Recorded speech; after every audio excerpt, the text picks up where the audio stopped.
Hello there.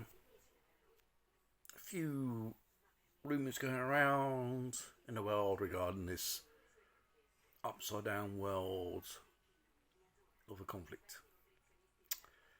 Mariupol. Russians allegedly claimed they have arrested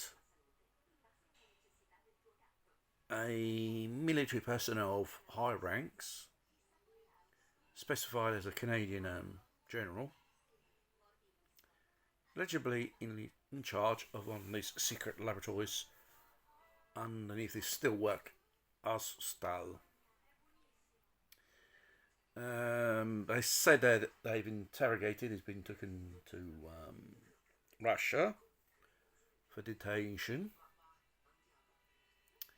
And also the Canadian press came out with their version of the things. The general's under investigation for God knows what charges of being a kiddie fiddler, and he's ran away from Canada to join these neo-Nazi goons to fight the Russians. If he was under investigation for such a serious offence, he would have been taken away his passport. He wouldn't be able to travel. It would be kept under surveillance. But the story we've heard before about these secret laboratories in Ukraine here and there. God knows how many secrets this still works hide beneath its premises in these secret tunnels and secret bunkers and God knows what. The fact is, Ukrainian forces being trained by NATO military experts, trained how to fight as NATO troops. So there is an interference of NATO, not just their training in the past, now, because they're commanded by NATO. I don't think NATO would be so reluctant to give these goons access to their telecommunication systems. It's most probably likely they are under control by NATO top brass military generals, practically.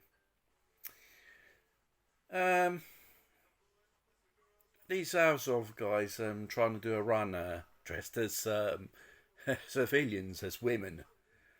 Obviously, the Russians are keeping eyes out on them if they do a run or not. If this story gets confirmed that this Canadian general was arrested by the Russians, Mariupol, obviously the Western media won't cover it.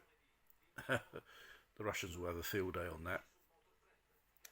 The Russians have been shown on their television networks to the people computer simulations in case of attack on the United Kingdom by Russia, using the famous Satan bomb, on using a submarine which they say they're in possess of devastating technology which could create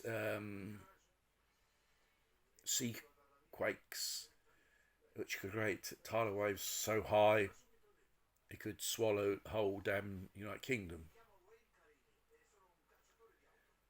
Obviously, I think when the British saw this, it scared the living daylights out of them. It did. And obviously, it is a warning to United Kingdom and other countries which participate in this ridiculous war, giving money and supplying weaponry to Zelensky and his regime. Like I said, it could end up in wrong hands and it could kill a lot of people.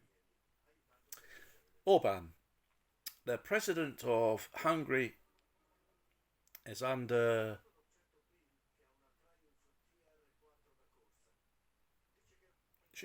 under interest from the Ukrainian government. They've put him on the blacklist because they're accusing him he knew about all the invasion and he's going to get a piece of the cake when Ukraine's going to get divided up or so.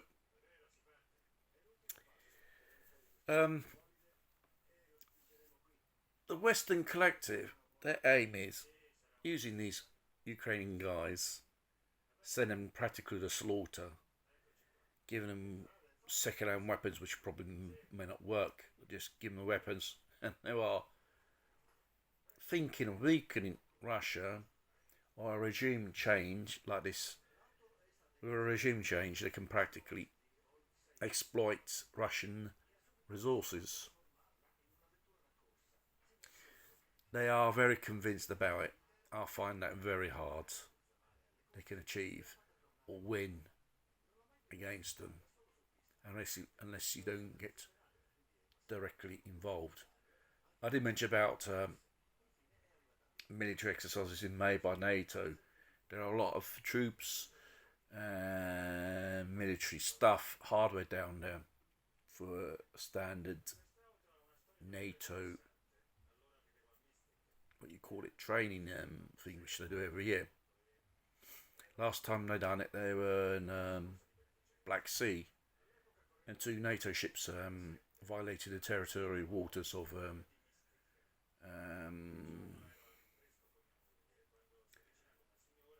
they can come into mind Crimea, which is under Russian jurisdiction. They denied these two nations they ever done it. It's not the first time or last time they done it.